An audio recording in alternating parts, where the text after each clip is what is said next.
warahmatullahi wabarakatuh. Perkenalkan, nama saya Siti Nabila Erdita, kelas PGMI 1H, NPM 23111100336. Baik, saya akan menjelaskan tentang diksi. Diksi membahas penggunaan kata, terutama pada soal kebenaran, kejelasan, dan keefektifan diksi atau pilihan kata yang tepat akan menciptakan sebuah kebenaran dalam menyusun suatu tuturan atau tulisan untuk mencapai sebuah ide atau gagasan yang tepat pula. Syarat diksi: A. Ketepatan dalam pemilihan kata dalam menyampaikan gagasan.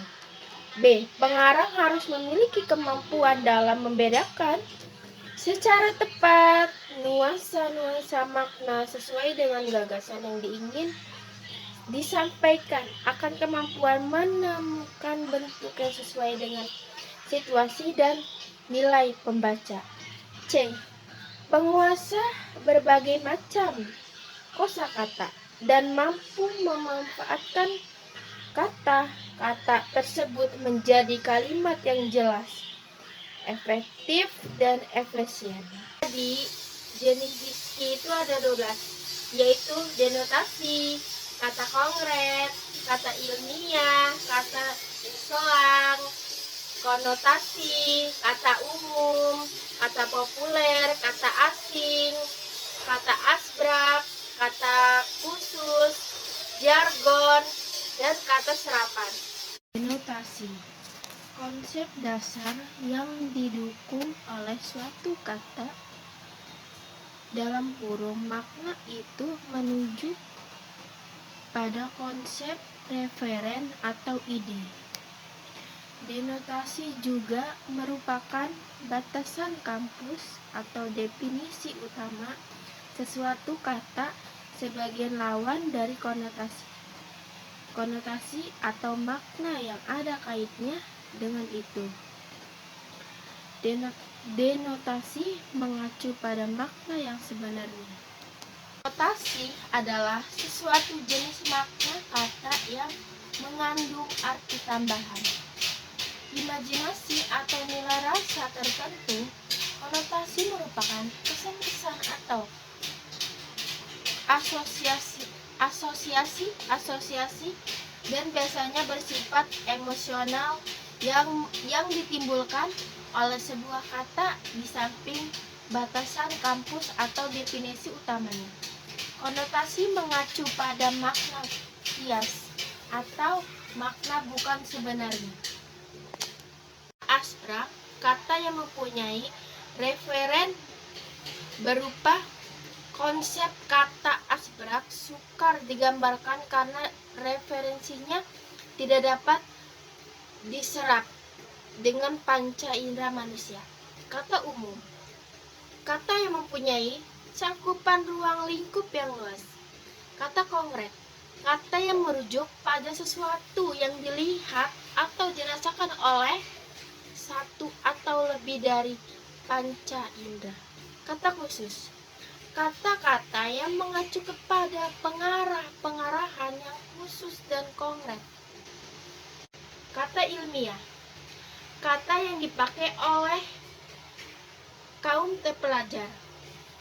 Jargon, kata yang teknis atau lansia dalam suatu bidang ilmu tertentu. Kata populer, kata yang umum dipakai oleh sebuah lapisan masyarakat. Kata selang, kata-kata yang standar, informal, yang disusun secara khas, bertenaga, dan jenaka yang dipakai dalam percakapan. Asing, unsur-unsur yang berasal dari bahasa asing yang masih dipertahankan bentuk aslinya karena bentuk menyatu dengan bahasa aslinya. Kata serapan, kata dari bahasa asing yang telah disesuaikan dengan wujud atau struktur bahasa Indonesia. Ragam konotasi, Tarigan memaparkan bahwa ragam konotasi dibagi menjadi dua, macam, yaitu konotasi baik dan konotasi tidak baik. Konotasi baik dibagi menjadi dua, yaitu konotasi tinggi dan konotasi ramah. Konotasi tidak baik dibagi menjadi lima, yaitu konotasi berbahaya, konotasi tidak pantas, konotasi tidak enak, konotasi kasar, dan konotasi keras. Konotasi baik, kata-kata yang merupakan konotasi baik dan oleh sebagian masyarakat dianggap memiliki rasa yang lebih enak, sopan, akrab, dan tinggi. 1. Konotasi tinggi. Konotasi tinggi adalah kata-kata dan kata-kata klasik yang lebih indah dan anggun terdengar di umum.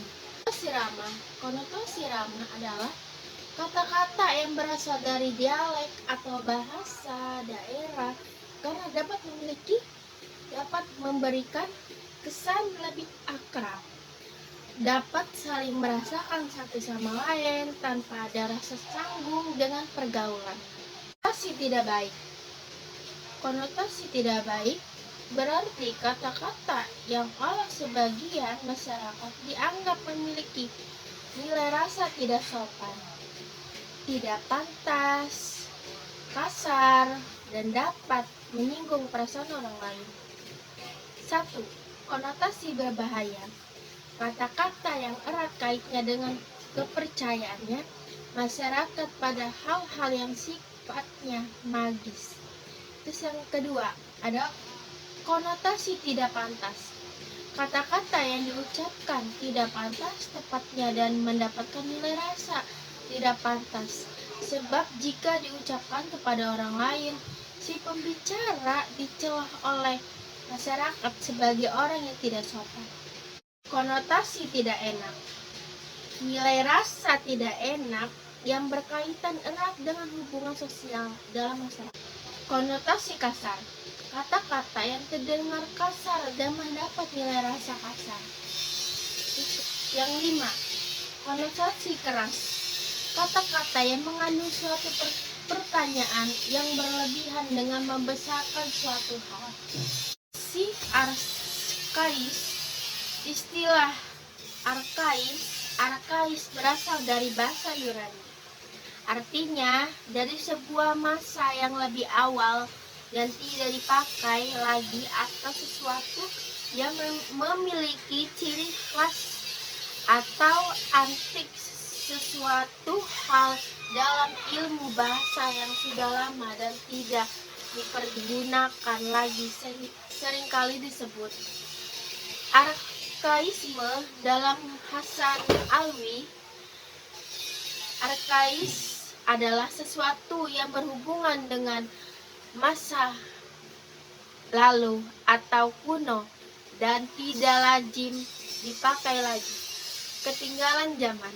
Sedangkan arkaisme adalah penggunaan kata atau bentuk kata yang bersifat arkais. Sekian penjelasan dari saya. Bila ada salah-salah kata, saya minta maaf. Kepada Allah saya mohon ampun. Wassalamualaikum warahmatullahi wabarakatuh.